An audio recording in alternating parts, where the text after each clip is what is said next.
अस्सलाम वालेकुम फ्रेंड्स। तो आज हम लोग जो है क्वेश्चन नंबर 11 से लेकर 15 तक करेंगे। चैप्टर 1 का कंप्यूटर साइंस की बुक है ये और फेडरल बोर्ड की, ठीक है।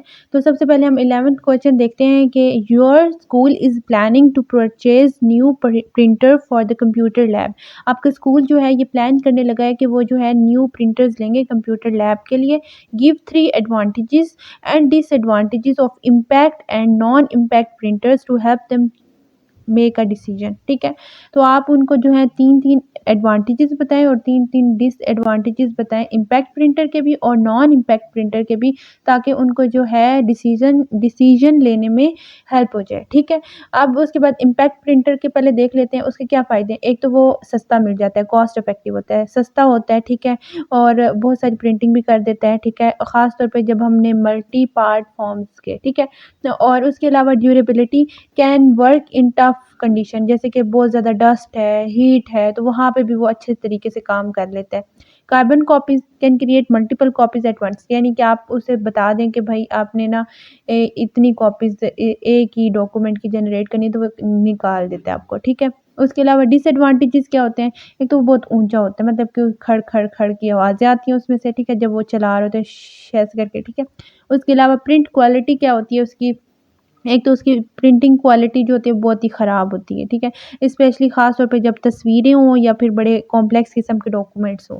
उसके अलावा उसकी जो स्पीड होती है वो स्लो होती है, लाइक नॉन इम्पैक्ट प्रिंटर्स के हिसाब से अगर देखा जाए तो उनकी स्पीड जो है उनसे कम होती है। उसके बाद हमारे पास आते हैं नॉन इम्पैक्ट प्रिंटर, ठीक है। तो इनकी जो क्वालिटी होती है वो बहुत ज़बरदस्त होती है, ग्राफ़िक्स और टेक्स्ट अच्छे तरीके से प्रिंट कर देते हैं, और ये जब चलते हैं तो कोई आवाज़ नहीं आती, और इनकी स्पीड बहुत फ़ास्ट होती है। ख़ास तौर पे इनके जो हाई एंड मॉडल्स हैं ना वो तो बहुत ही अच्छे होते हैं, उनकी स्पीड बहुत तेज़ होती है।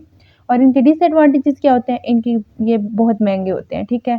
और उसके अलावा ये कार्बन कॉपीज़ नहीं बनाते, ठीक है, ताकि डुप्लिकेट नहीं बनाते, और इनकी सेंसिटिविटी ये होती है कि डस्ट और हीट में मसला कर सकते हैं, ख़राब हो सकते हैं, ठीक है। अच्छा, अब हमारे पास क्या होगा कि डिफाइन प्रोटोकॉल, हमने नेक्स्ट क्वेश्चन है define protocol in context of data communication. Data communication के कॉन्टेक्स्ट में जो है आपने प्रोटोकॉल बताना है कि उसके हिसाब से प्रोटोकॉल क्या होता है। अब हम लोग बताते हैं कि जो प्रोटोकॉल है, जब भी हम डाटा एक डिवाइस से दूसरी डिवाइस पे सेंड करते हैं, तो कुछ रूल्स फॉलो करते हुए हम डाटा को जो है वो एक जगह से दूसरी जगह सेंड करते हैं नेटवर्क के अंदर। तो उन्हीं सेट ऑफ रूल्स को हम क्या कहते हैं, प्रोटोकॉल, ठीक है। It ensures that devices can communicate efficiently, ये इस बात की दहानी करवाता है कि जो आपस में डिवाइसेस हैं वो अच्छे तरीके से कम्युनिकेट कर सकें, राब्ते में रह सकें, अंडरस्टैंड ईच अदर, एक दूसरे को समझने में, एंड हैंडल एरर्स, अगर उनके अंदर कोई एरर आ गया तो उसको कैसे हैंडल करना है वो भी, ठीक है। एग्जांपल मिसाल के तौर पे इसके अंदर जो प्रोटोकॉल इस्तेमाल होते हैं, जब हम इंटरनेट इस्तेमाल कर रहे होते हैं तो वहाँ पे आईपी का इस्तेमाल होता है, आईपी यानी इंटरनेट प्रोटोकॉल, और किसका इस्तेमाल होता है, टीसीपी यानी ट्रांसमिशन कंट्रोल प्रोटोकॉल, ठीक है। और जब हम लोग अपनी कोई वेबसाइट का यूज़ कर रहे हैं तो वहाँ पे एचटीटीपी लिखते हैं ना, तो एचटीटीपी जो होते हैं वो भी एक प्रोटोकॉल है, हाइपर टेक्स्ट ट्रांसफर प्रोटोकॉल, ठीक है। तो ये वो प्रोटोकॉल्स हैं जो कि डाटा कम्युनिकेशन में यूज़ होते हैं, और प्रोटोकॉल क्या होते हैं, सेट ऑफ रूल्स होते हैं, ये बात आपने याद रखनी है, ठीक है।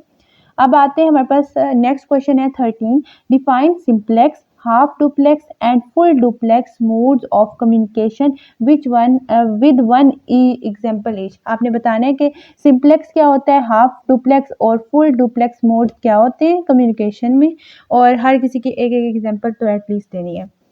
तो सबसे पहले बता देते हैं कि जो एक वे में जा रहा है, लाइक एक सेंडर और एक रिसीवर, सेंडर बस रिसीवर को भेज रहा है, ठीक है, रिसीवर सेंडर को नहीं भेज सकता। तो जो एक ही वे में है जहाँ पे सिर्फ सेंडर रिसीवर को भेज सकता है, तो वो जो है सिंप्लेक्स मोड है कम्युनिकेशन का। इसमें जो एग्जांपल है वो क्या है, रेडियो ब्रॉडकास्ट, ठीक है। तो रेडियो ब्रॉडकास्ट में देखें कि आपको जो आप रेडियो को सुन रहे होते हैं, ठीक है, तो उसमें डाटा सिर्फ एक ही डायरेक्शन में फ्लो कर रहा होता है, जहाँ पे रेडियो हमें अपना डाटा सेंड कर रहा है, ठीक है, हम रिसीवर हैं और रेडियो क्या है, सेंडर है, तो वहाँ पे सिंप्लेक्स मोड ऑफ कम्युनिकेशन का यूज होता है। नेक्स्ट हमारे पास आ जाता है हाफ डुप्लेक्स। इसमें क्या होता है, डाटा दोनों डायरेक्शन में फ्लो हो सकता है लेकिन एक साथ नहीं, लाइक अगर मैं सेंड कर रही हूँ तो अगला बंदा मुझे सेंड नहीं कर सकता, जब मैं सेंड कर दूंगी तो अगला बंदा सेंड करेगा। जैसे वॉकी टॉकी पे एक टाइम पे सिर्फ एक बंदा बात कर सकता है, ठीक है। तो उसमें डाटा तो एक दूसरे को दोनों सेंड कर रहे हैं, लेकिन रिसीव भी दोनों कर रहे हैं, लेकिन एक टाइम पे एक कर सकते हैं, उसे कहते हैं half duplex. Duplex.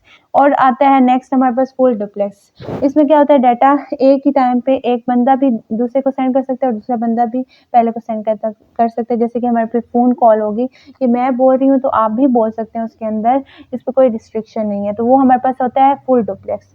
Next question है हमारे पास, what are the start and stop bits, where are they used in the data transmission.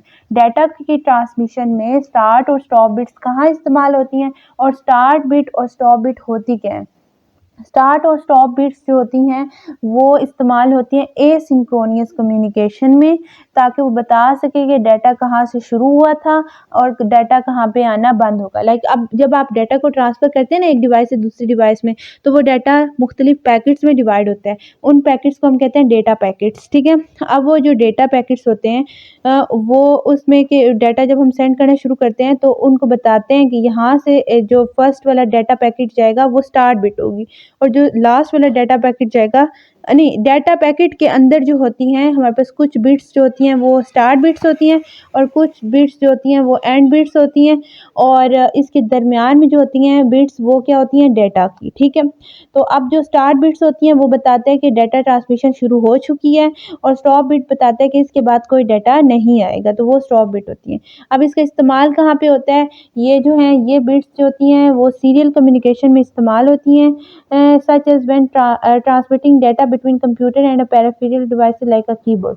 देखें, जब आपके कंप्यूटर से किसी भी लाइक कीबोर्ड को अगर कोई डाटा सेंड होना है तो वो जो डाटा होगा वो एसिंक्रोनियस कम्युनिकेशन में होगा, उसमें डाटा पैकेट्स की कुछ स्टार्ट बिट्स भी होंगी और कुछ स्टॉप बिट्स भी होंगी।